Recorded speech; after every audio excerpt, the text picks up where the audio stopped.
Hi everyone, అందరూ ఎలా ఉన్నారు? బాగున్నారని అనుకుంటున్నా.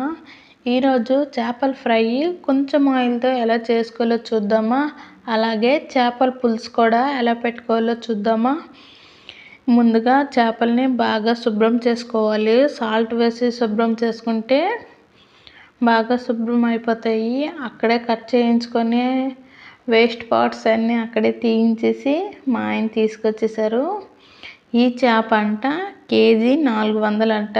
ఈ చేప పేరు అయితే చెప్పారు, నేను మర్చిపోయాను, నాకైతే గుర్తులేదు. సో మీరు ఎవరికి తెలిస్తే కామెంట్ చేయండి.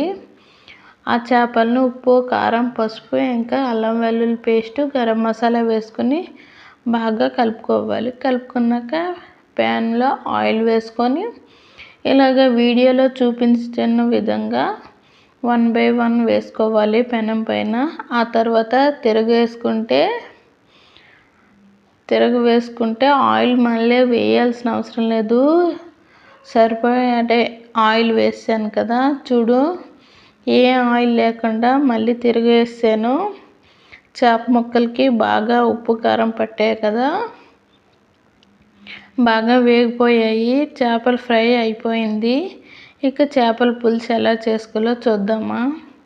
ముందుగా స్టవ్ పైన కడాయి పెట్టుకొని కడాయిలో ఆయిల్ వేసుకోవాలి. ఆయిల్ బాగా హీట్ ఎక్కాక సన్నగా కట్ చేసుకున్న ఆనియన్స్ వేసుకోవాలి. మీకు కావాలంటే ఆనియన్స్ పేస్ట్ కూడా వేసుకోవచ్చు, కానీ నాకు అలా కన్నా ఎలాగే నచ్చుతుంది. అలా వేసుకున్నాక అందులో ఒక పచ్చిమిర్చి కట్ చేసుకొని వేసుకోవాలి. అల్లం వెల్లుల్లి పేస్ట్ కూడా వేసుకోవాలి.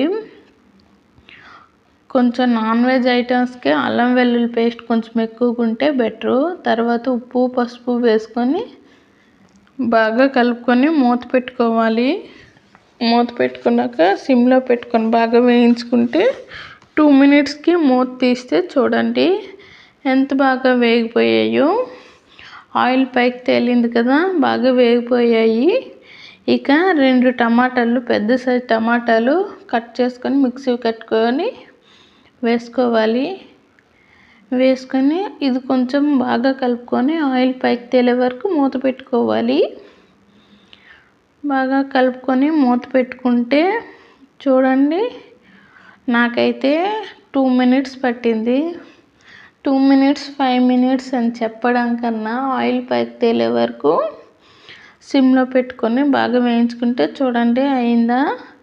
ఇప్పుడు మనం ముందుగా మ్యాగ్నేట్ చేసుకున్న చేప ముక్కలు, అదే పసుపు, ఉప్పు, కారము వేసి కలుపుకున్నాం కదా, దాంతోపాటు ఇవి కూడా కలిపేసాను. కలిపేసి అవి కొంచెం ఫ్రై చేశాను, కొంచెం కర్రీ కనేసి ఉంచాను. అవి ఇందులో వేసుకుంటున్నాను. అస్సలు ఈ చేప తలకాయలు ఏం లేదు, గుజ్జు కదా ఏం లేదు, అసలు టేస్ట్ అంది నచ్చలేదు చేప తలకాయ. యాక్చువల్గా నేను రొయ్య చేప అంటే చేప తల ఎక్కువ తింటాను, కానీ నాకు అస్సలు ఈ చేప తల అంది నచ్చలేదు. మీరు ఎంతమందికి ఈ చేప తెలుసో కామెంట్ చేయండి. నేను మళ్ళీ చెప్తున్నాను అనుకోకండి.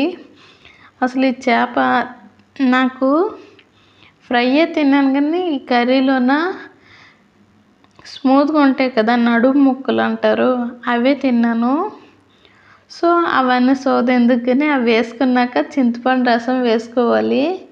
వేసుకుని తగినంత వాటర్ వేసుకుని బాగా మరిగాక కారం అండ్ గరం మసాలా వేసుకొని చివరిలో కొత్తిమీర యాడ్ చేసుకుంటే ఎంతో టేస్టీగా ఉండే చేపల పులుసు రెడీ అయిపోయింది. నచ్చితే మీరు ఒకసారి ట్రై చేయండి.